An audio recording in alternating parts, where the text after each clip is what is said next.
Bog, dragi moji predškolarci, draga Mirjam, dragi Erik i dragi Josip. Pošto ne radimo naše vježbice za predškolu u vrtiću, evo ja sam nešto pripremila što možete raditi doma zajedno sa svojim roditeljima. Danas ćemo raditi jednu formu, liniju, ravnu i uspravnu. Prvo ćemo ju iscrtati u zraku rukom.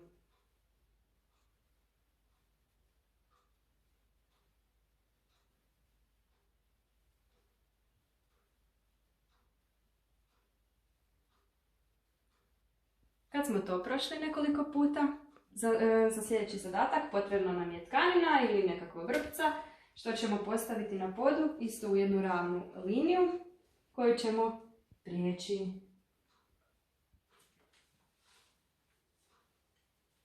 To isto nekoliko puta prijeđite. Sljedeći zadatak je u brašnu ili u kukuruznoj krupici koju sam ja ovdje sad stavila. Iscrtat ćemo ravne linije kao na ovom prvom primjeru.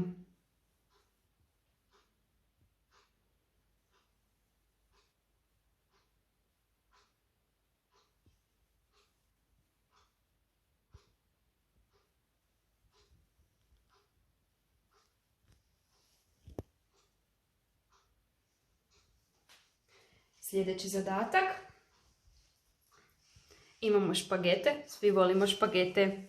Isto ćemo u njihovoj formi ravne linije samo nastaviti nizati.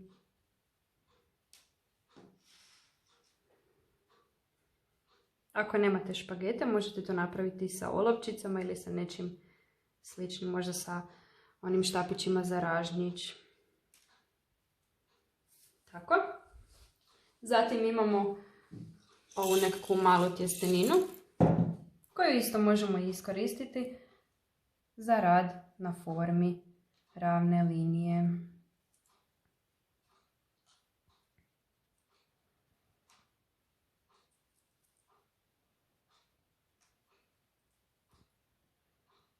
Evo ja ću samo jednu, a vi ih napravite nekoliko.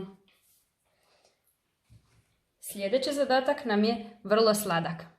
Od šećera ćemo isto napraviti formu ravne linije.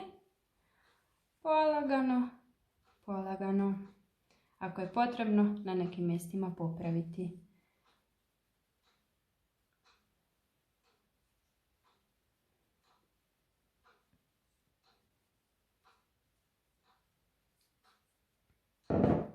Ja ću napraviti samo jednu, a vi možete još nekoliko. I zadnji zadatak. Na čistom papiru sa olovkom ili možda najbolje sa pastelom iscrtati formu nekoliko puta.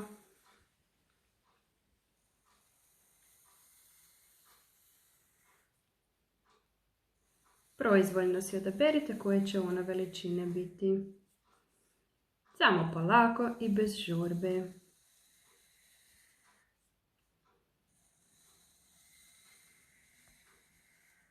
I tako nastavite do kraja. Evo, dragi moji predškolarci, nadam se da ste uspješno izvršili ove zadatke i da su vam bili zabavni. Isto to možete napraviti i sa ravnom, kosom crtom, koja bi izgledala onda ovako. I sve druge zadatke onda isto napravite kao kosu crtu. Eto, puno vam pusa šaljem. Budite mi zdravi i veseli i brzo se vidimo. Bog!